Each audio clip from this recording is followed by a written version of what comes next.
Okay, welcome. Thank you for joining us. If you are listening in, I am blessed today to have a fantastic person for you to listen to. We have Neil Eastwood with us. Now, Neil is someone that I met back a good few years ago, and from that meeting ended up having to do a psychometric test, which I'm not sure what the results were on the basis of that, but it was in a nice office in Southampton. And he was basically introduced to me as someone who was a genius in the world of recruitment and retention of staff. And I've come over the years to recognize that that is exactly what he is. So I'm hoping from today we can sort of like pick a bit into his brains, give you a bit of hints, tips, what to go away and do. I'm going to be making a referral to a wonderful book that I reread. That Neil is the author of, and it's called Saving Social Care.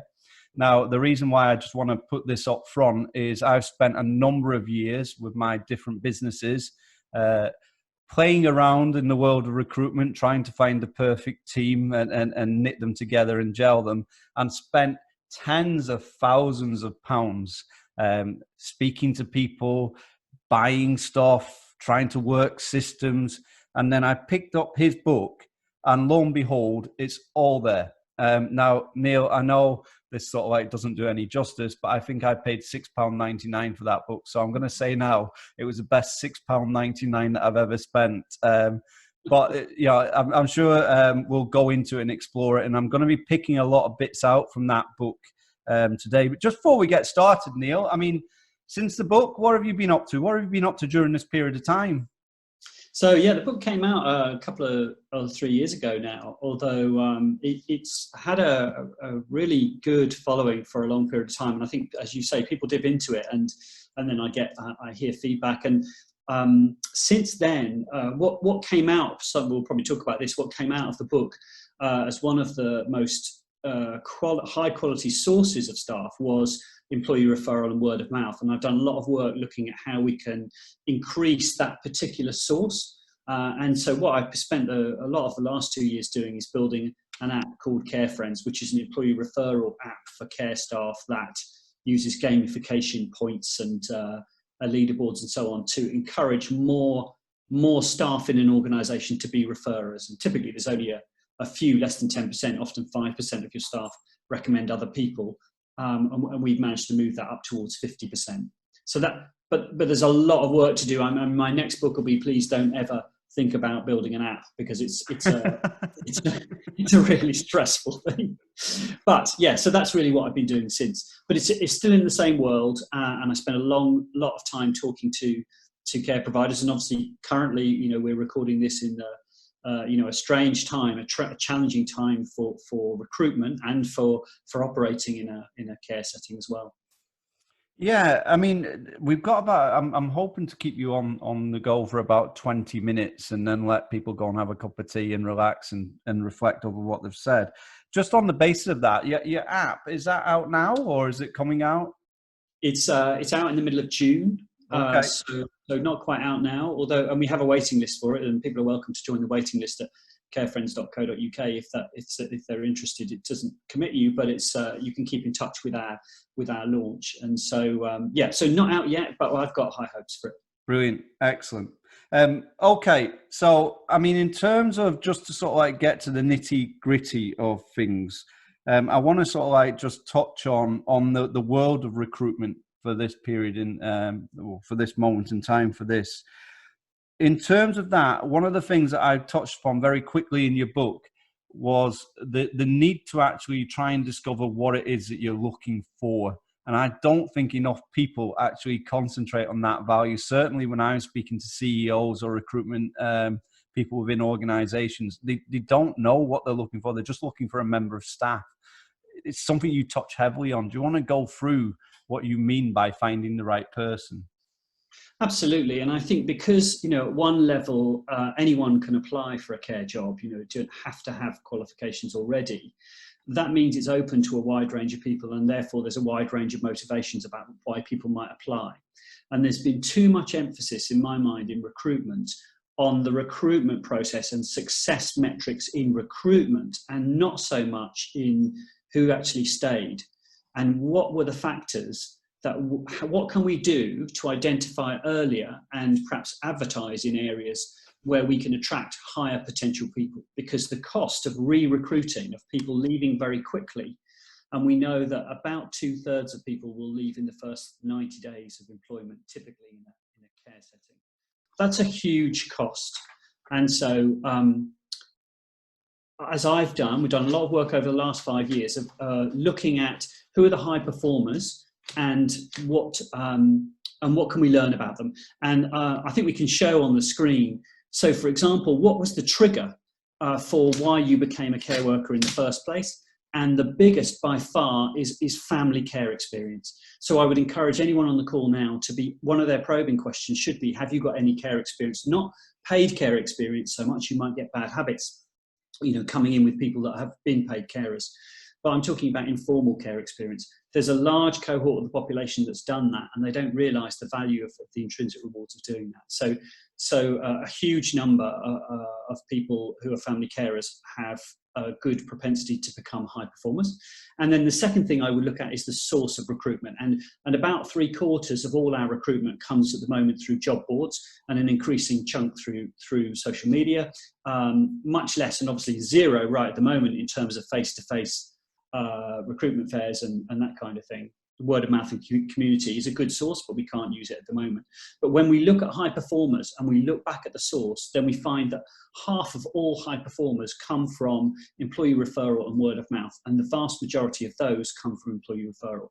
So that is the secret sauce. If you're looking at your sourcing strategy, is to get employee referrals, get your staff recommending people. And in the current climate, of course, where you might be seeing heightened applications, the challenge for a recruiter, especially as we've got social distancing, so we may not be able to physically meet this person for an interview and pick up on those kind of non-verbal cues, is how on earth do I know that their motivation is about a genuine interest in the sector and not a panic about finding some money?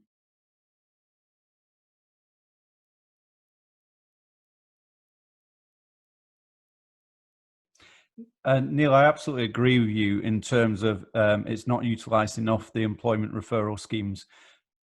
I think sometimes that's down to the fact that it's not got enough recognition behind it. What is the reward for the member of staff to do that? And also, why would a member of staff want to recommend their friend or a relative or whoever it may be to a service unless they actually think that they're going to fit in and do the job well? I mean, this is something, again, that you refer to, that you've kind of got to get that right before you even go down that method. Find staff that actually love where they work and want to actually go out and give others that they know the opportunity. Absolutely. Yeah. So, I mean, how would you encourage that to happen? What sort of recognition schemes would you say you want to be giving to staff, or information you want to be finding out?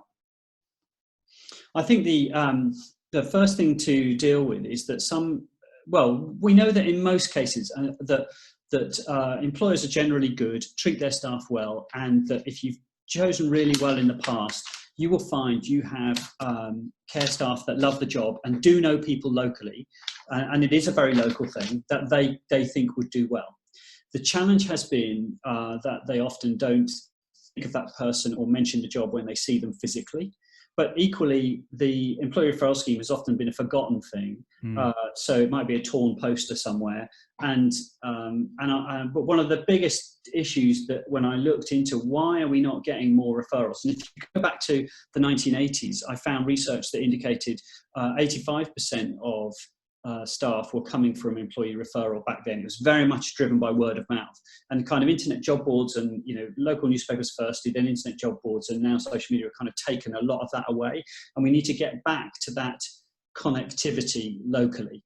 But you need to reassure staff. Many of them, when we talked to them, thought that they were fearful of losing their own hours by recommending somebody. They didn't understand that there was a shortage or a need for staff. So I think there's a lot of communication that needs to happen from the employer, and also about the benefits of it. If you ask people why do they refer, then then they typically to help a friend out. And I think in the current situation, that's going to be, even more true, is that they do know people. And in most cases, almost every case, they're not going to recommend somebody who they think is not going to work out. And they should understand the values of your organization and the needs of the clients better than anyone, I would think. Yeah, they're the perfect job description, aren't they? They're able to actually explain to someone exactly what to expect. So they're not necessarily painting the rosy garden, and they're giving them the real life experience. So therefore, if you get to interview someone that's been recommended or referred, the reality of the situation is it's character that you're actually looking at that point, because they already know what the job entails because a friend would have told them about it at that point. I mean, one thing that I wanted to touch upon in terms of, we sort of like moved to the employee referral scheme, which I absolute dynamite and needs to be utilized more. And one of the things that you said there was, if you go back to the 80s, it was 85% of the use.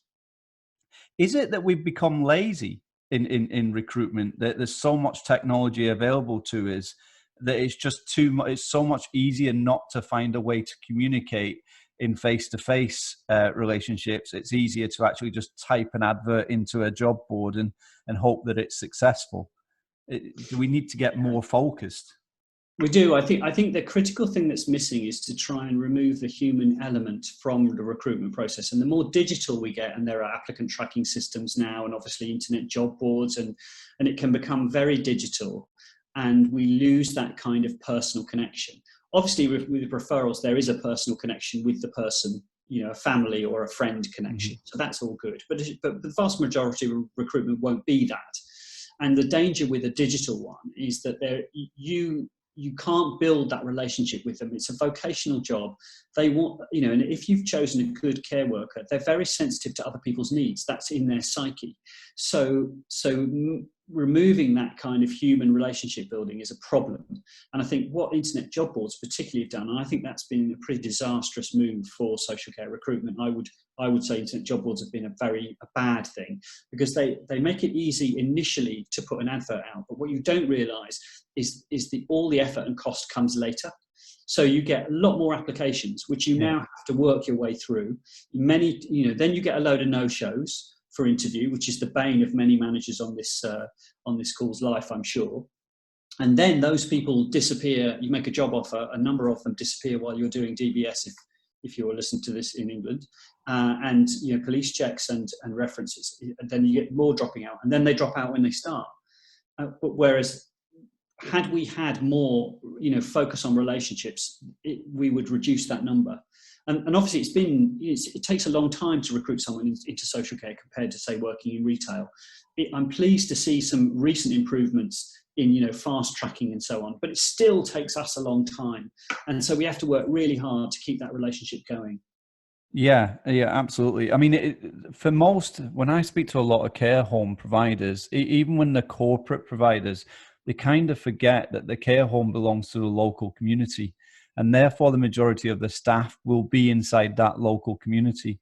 So your message in reality needs to go to that local community, be it through social media or be it through your staff's engagement with their friends and colleagues, because that's where your pool of staff is. And when I actually see people trying to sort of like, someone nationally trying to recruit for a care home, say in Barnsley, they don't really know the people in that local area to that care home. What's going to appeal to them might not be something that appeals to someone from London. So it's so important to me when I see it that recruitment is done at that community level. And you kind of touch on that within your book in terms of strategies as to where to go advertise for jobs. And it is steering them away from job boards. It's much more sort of like the post office and areas like that. I mean, you list them out brilliantly within your book relating to that. One of the things that I actually got from the book that I hadn't even thought about myself, and I think this is from your research with America and here, was actually the age groups if you want stability within your workforce. And you kind of, you lean towards saying that the more mature member of staff, and I'll be very candid with my words here, actually is a missing market that people aren't actually going after. That's very true. And I think if you're focused, as most of us are, on advertising on internet job boards and to some extent social media, then you're biasing your job hunting towards youth. And of course, we want as many younger people joining social care as we possibly can. But I think only about 15% of them would join straight from school or college anyway. The vast majority of people have done something else and join us from another sector.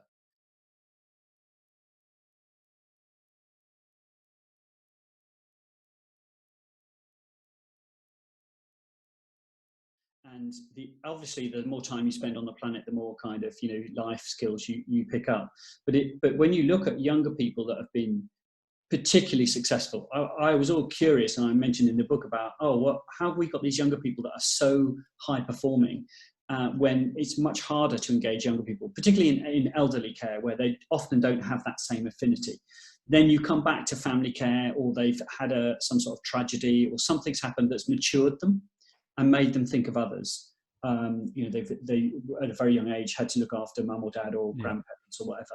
So yes, I mean, we definitely are missing the demographic, the older demographic, and typically younger people are going to move around more. And if you think this local element that you touched on, very important is to plot the home addresses of all your staff, and you can do it on Google Maps very simply using custom maps. Just put pins in where they live and where your care setting is, and it's a bit more complex obviously if it's home care, because you have a territory rather than a single point they're coming to. But it really shows you how close people are, how local they live. And obviously if you're recruiting a nurse, they travel further, and managers will often travel much further, but the core staff are really local. And so it's not hard to reach them. And often if you put an internet job ad out there, it's going far too far out into this. Absolutely. And I think what's happening right now, it's been transformational for the care sector in terms of awareness amongst the public that we actually exist. Mm-hmm. And so that's a big, it would cost tens of millions to get where we've got to in terms of awareness in the last 6 weeks, I would say.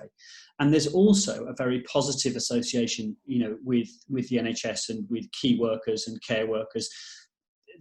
We've yet to see what the true impact of that is, but at least it's put us in a position now where we're visible and people feel goodwill towards us. And hopefully what we'll get is people in other roles, either they feel that role won't come back, or they're thinking, do you know what, I want something more fulfilling now. Maybe, they've had to care for somebody who's been sick during this period. They've had an experience of care. We might find that the landscape for recruitment is significantly different as we come out of this. What it does mean, though, is we have to be, as we always should have been before, fussy, looking for values, looking for people that are going to add value, that are going to fit in with the team, they're going to fit with your culture, and not simply being grateful that someone's turned up for an interview and offering them the job regardless. And I do hear cases of that kind of thing happening, and I think we have to, it's a very important job we do. And what the care staff do, but it's not for everybody. But there's an awful lot more people out there. Take, for example, that family carers. So many people out there have cared for a loved one, increasingly so. They are the raw material for the next generation of care staff. One thing that you actually put in there, and this sort of this is where the sales element comes back in, because majority of times when we go for recruitment or adverts, we say contact the business in the hours of 9 till 5. And actually we would, if somebody phoned me up wanting to book a contract of a lot of training courses, and they turned around and said, I can only call you at 7. I wouldn't turn around to them and say, oh no, you'll have to wait till tomorrow then, because I'm only in the office 9 to 5. They're getting called at 7. But we don't do that in recruitment. We don't give them that opportunity, which might be off-putting to some people. Oh, absolutely. And I think certainly we see this with social media when you look at the busy times for Facebook, often at the weekends. So where's the recruiter at the weekends? And the really successful recruiters I see are monitoring Facebook and other sources. So if someone reaches out and asks a question or inquires, they get a response. And I think it's been very difficult for a lot of social care to, even though we're a 7 days a week sector, is to get out of that 9 to 5 mentality. Yeah, because this is something that I do a lot of management training, and we sort of, a very small section of it goes on to recruitment, and we basically talk about, you've done all this work to get the person to actually make contact with you, either to call the the site or to email that response. But you have to remember, they're probably doing that to 5 or 6 others that want that person as well. So the speed in which you can get back to them gives you a much more opportune moment to actually attract them, if you like, to actually get them in front of you, which is ultimately what you want to do for the interview process. But interestingly enough, what I find is a lot of managers, and please don't hate me, managers, for saying this, they never test out the systems. They think they've got a good system, but they never test it. And I do this when I train. I will say, right, okay, you are going to ring this person's care home. You're a nurse. You're just going to ring up off the blue and inquire and say, have you got any jobs? I've moved into the local area. And they'll do it. And the other manager whose home's been telephoned will say that they're looking for staff. They're desperately in need of nurses. So the person goes on to the telephone call. The member of staff answers at the other side and actually says to them, I've heard numerous times, 1, no, I don't think there's any jobs here, or 2, the manager's actually away on a 3-day training course, so you'll have to call back on Friday. Or if you go onto the website, you'll be able to see from there. And then they don't give them the website address, and they don't take the contact details. They don't take the email address. So all that time and energy that you put into getting somebody to you, and it's been ruined at the moment where they actually went to make the call to you. So, I mean, in terms of that, you mentioned there about scripts. Is that very important? Because anybody could ring a home at any time. Because as you said, it's 24/7.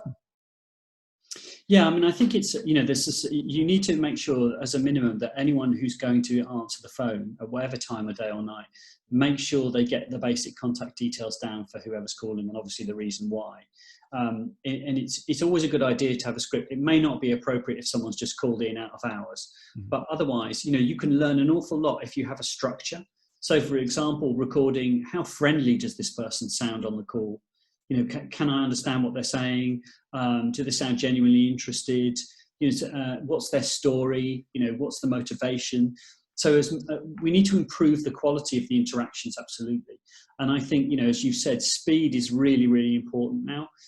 Also, if I apply locally, let's say, and I'm totally unsuitable, if you can, I recommend sending some kind of acknowledgement back saying, thank you very much for your application. Because the danger is, particularly in rural areas where there's less people moving in and out of the area, if people applied and they heard nothing, they're now a detractor. And they'll be saying to people, oh, don't apply there because you'll never hear back. So I think, we really have to work harder at our customer service. And I do accept this is a big challenge if there's a manager in a home having to juggle recruitment with everything else they're doing. It's very important to get back to people and let them know what's going on, either candidates in your process or people that have applied, particularly if you think they're a bona fide person living locally, but it's just not right for now or whatever, or haven't got what they're not going to work out, then, a courteous response is very important. Absolutely. And just to top that off, test what you're doing. If you put something in place, test it, make sure it works, make sure you're getting what it is that you needed. I mean, you refer to your book, and I think you've just mentioned it there, as in killer questions. And I take it that's basically what you're referring to. You can find out so much information from someone, whether they've got a friendly manner, patient, considerate, just from a conversation. Very quickly. Absolutely. Yeah. And I think one of the most important questions to ask is the why question. Why are you interested in the role? And what I'm looking to hear, as I mentioned before, is something like family care experience or some marker that would make me think, oh, this is somebody who has high potential. And it's not about, oh, I've worked in XYZ care before. It's about having the values. Mm-hmm. And trying to listen out for those values. And of course, it's much easier if you know the provenance of the person. So employee referrals are great because someone's actually sort of put their reputation on the line to recommend somebody. But in a lot of cases, it's going to be people applying from a source where you think, okay, what's the connection with our home or our home care setting?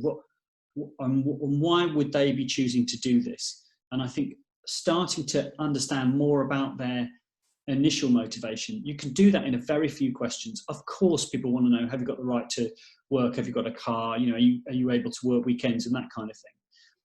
But you don't need to ask a ton of other peripheral stuff at that stage. You want to really try and bring them in if you can, or it may be a video interview right now, and build that relationship with them and get more information out over time. And they're engaged then. And a nice little trick is if you've had a little brief phone chat with somebody, you can say, well, you've just got past step 1 of our interview process, of our recruitment process. You've passed that already. We're going to move you on to step 2. And people feel like they've made progress and they've achieved something and they're invested.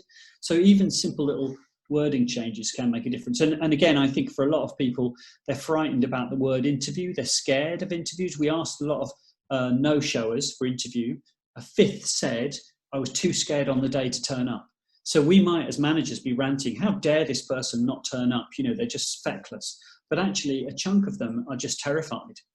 So can we de-stress it by not using the word interview? Say, come in for a chat and a cup of tea. You know, we'll let you, show you around, meet the residents and so on. You've got to look at our language too, to see if it's, as I said before, it's a vocational job. It's not an admin job in an office. Point, Neil, we've got them to interview. We really like them. We've offered them a job. We're giving them the induction training. We've applied for all the necessary documents. The biggest mistake that I actually see is day 1 on the job, because in all care, and I'm going to refer to care homes just because it's my background, but in all care homes, they're normally working shift patterns 8 till 8 or 7 till 3. And the busiest period of that day, without a shadow of a doubt, is the first couple of hours in the morning, where everybody wants to get up. So it's almost like everybody has to know the role that they're doing to make that work, to get up to that tea trolley going out at 10:30 mentality. If you bring a brand new member of staff in at that time, then you are showing them the worst part of your day in the first couple of hours of their shift. And I always think, if you're looking to keep a member of staff for long term, why are you throwing them straight in at the deep end? It doesn't work. I mean, what is your thoughts around that day 1 of that member of staff coming in? What are you trying to make them feel? You're absolutely right. It's super critical. And I think, picking up on the point you just made, is like, well, what time should we ask them to come in? Is there a quieter time they can come and start? I think, welcoming them is very important. So I do, if it's possible to do, the owner of the business, the director of the business, someone really senior, ideally, face-to-face is maybe a bit of a stress right now, but make contact with them on day 1 and say welcome. And I know that the respect of someone, senior, or maybe someone in head office, dropping a note saying, thank you so much for joining us, welcome to the company. That's a great start. The manager being visible, when they walk in, having a board or something up with their name on, saying that the company welcomes them. There's lots you can do on day 1, and I think making people feel valued even before day 1. Sending people a welcome card is a really, really popular little trick. So they get a card home from you saying, "I can't wait for you to start on whatever day. Welcome to the company." They're going to show that to their family, and the family member is going to think, "What a great organisation." So currently what we're hearing is people might have a job offer from you and they might start some induction training. And then the family are saying, oh, I don't know, it's a bit dangerous. I'm a bit worried about you coming to work in that environment and, the impact of coming into contact with the virus. What you need to do is build up that relationship and the trust with other people than the person themselves. So there's an influencer group, stakeholder group, particularly a partner or family members, extended family members who you need to be on side too. So simple things like sending a welcome card are great. Day 1, absolutely. Definitely have a little bit of time to sit down with them at the end of the day. How did it go? How are they managing their expectations? I say in the book, if it's possible and appropriate, what you should do is reserve a parking space for them on day 1 so that, with their name on, they feel very special. They know they've arrived at the right place. Someone's thought of them. So it's about how can we value that person? How can we make them feel special on day 1? And someone from, a senior manager or someone recognizing that they've started and thanking them for it. So there's lots of little tips in the book about how to maximize the impact, because people are making their mind up on day 1 whether they've made a hideous mistake or not. They're not going to leave you necessarily. Some do walk out after an hour, but most of them will think, no, I'm going back on the job market. So you'll only have them for another month till they find something else. Yeah, I kind of 100% agree that people need to take a more focus on this, because you mentioned it right at the beginning. This is your asset. They're the bricks and mortar of your business. Without them, you're nothing. It's as simple as that. And on those first couple of days in there, it is a case of how much can you make them become part of a team? How much can they feel that value and the values that you serve, which is key. Right, Neil. I mean, you say a statement. I'm just going to reflect back to this. You say a statement in your book, which I absolutely love. I've heard it many times, but it's normally one of those things that you read and don't really think about. And that is, people leave their boss, not the job. And that is a big thing when it comes to retaining staff, because I know staff that may not have actually particularly liked where they worked, but they're not leaving because they absolutely love and adore the person that they work for, or the people that they care for. And that can be the reason why they're actually staying. Whereas if you've got a boss that, I'm just going to say it, that treats people inappropriately, then all they're going to be left with is other people that actually want to be like that person. So they're going to have a lot of people shouting down corridors. So I always say to managers, if you want your staff to smile, then you have to smile all the time when you're in their presence.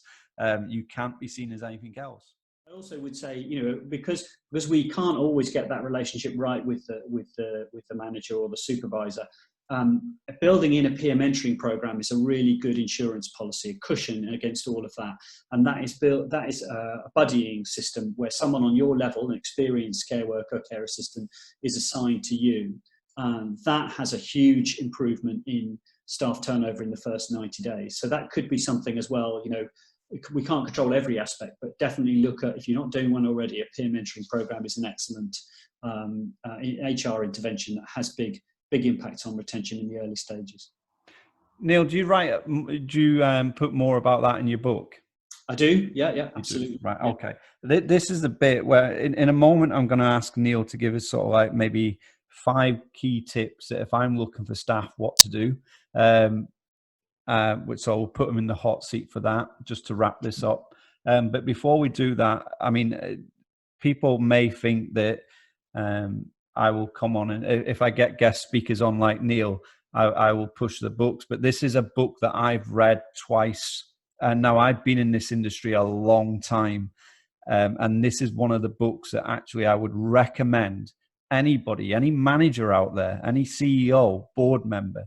If you haven't read this book, buy this book and read it. I cannot recommend it enough. It's going to change your strategy and your thinking and improve a problem that you have in your business, which is you can't get enough staff, because he answers every question and gives you all the strategies. So Neil, where can we get that book from? So the book is on Amazon in 3 formats. So you can get a hard copy from there. You can also get an audio book version and a Kindle. Brilliant, excellent. So it's Saving Social Care. It is, yeah. Here's a copy, and I can be flagrantly promotional because all my author royalties go to the Care Workers Charity, not to me. So you'll be helping the Care Workers Charity if you buy a copy. But yes, Saving Social Care on Amazon is that's where to find it. Well, there's no better marketing than that. All the money's going to the Care Workers Charity, which is such a worthwhile cause. More so than ever in the current times today, because they are raising a lot of money to help a lot of carers out there. So, I mean, it's massive round of applause to you for doing that. Not many people would when they spend that much time putting their life's work into a book. Right, let's get to it, Neil. I'm a business. I've been struggling to recruit for about a year. It's not been going so well. I normally get 1 or 2 people. I keep putting things on Indeed to actually try and get some job applicants. Give me 5 things that I need to really go away and change now and do. Great. Okay. Well, I think the first thing to do is go to your managers, identify your high performers, and find out from them what source of recruitment found them. So that will then dictate where most of those people are coming from. And it's quite likely, may not be the case with you, that it's some kind of referral or word of mouth connection. So that would then lead me to the second one, which would be making sure my employee referral scheme was pumped up and going well. And that means an effort for marketing it. And it means making sure the rewards are paid promptly and are not lost. So So there's a lot, and I talk in the book about how to improve an employee referral scheme. Even though people think, oh, there's not much volume coming from it. It's not about volume. It's about quality, about who joins and who stays. The third thing I would do is speed up my recruitment process. So look at the hours that it's being, my social media or my adverts are monitored, and look at how I can respond. And it may mean if you have a recruiter that they have, or you see if they're willing to work, sort of on-off shift patterns or some way of calling people and making contact out of work hours. So it's about speeding up the process. And then the fourth thing would be looking at screening and triaging early. So I would be looking at asking questions like, we talked about, like, what's your motivation? Trying to understand whether that, looking for markers like informal care, do they know somebody? What do they know about you? Is there any connection? Are they volunteering in the community? Are they giving? Is there some marker of giving and volunteering and thinking of other people before themselves? And then I think finally, I would make sure that, as we talked about most recently, the welcome. The recruitment process is not over until, I would say, 90 days into work. So really work on that welcome. I think if you are a recruiter that's built a relationship up with that person, keep the relationship going. Check in on them. How are they doing? You may be the person that they trust the most in this. So don't let go of them too early. Think about recruitment reaching deep in to your to the time of them working in operations. And this goes across every sector. I mean, it's not just social care. I know we're predominantly talking about that, but if we're talking about home care, if we're talking about nursing care, residential healthcare, it goes across them all. Those 5 key components that you've just mentioned. So that's wonderful. Right, Neil. People that are listening to this, they want to know where you are, how they find you. I mean, I always see you at every care event, normally speaking on the stage or presenting an award. But where are they going to go to find you? So you can reach me by email at neil@carefriends.co.uk. I'm also on LinkedIn. I post quite a lot on LinkedIn, actually, more so than Twitter. So you can find me on LinkedIn. I guess I'm probably going to come up, for most people in the sector, come up quite high on the search if you put Neil Eastwood in the search for that. Those are the 2 main places. And I think, we obviously the autumn event season is now doubly packed with postponed events.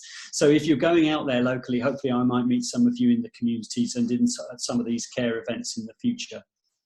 That's wonderful. Neil, thank you very, very much for your time. It's been an absolute pleasure. And I know people wanted to see this done. So they'll be very pleased with the outcome of it as well. As I said before, Saving Social Care, get in touch with Neil, go see him speak when he's speaking, because he really does engage well with the audience and he talks absolute sense all the time. In terms of us, guys, just to wrap this up, I've been prompted by our marketing guys that you need to be giving the CBAT Facebook page, so at CB Associate Training, a follow and a like. And apparently there is a prize on offer when it gets to a certain amount of followers of a Samsung tablet. It's to do with the fact of the virtual classrooms that we launched. So please, when you finish watching this, give it a follow and a like, and then go over to Neil's side and friend him on LinkedIn, because you're going to see a lot of stuff. You normally have to pay money to watch this man speak or to get him in front of your staff. You've just had a good 40 to 50 minutes, probably a bit more than that. Sorry about that, Neil, of hearing this. So if I was you, I'd put it right back to the beginning and I'd listen again. But Neil, thank you very much for your time, and I will see you very soon. Thanks very much, Paul, and thanks everybody.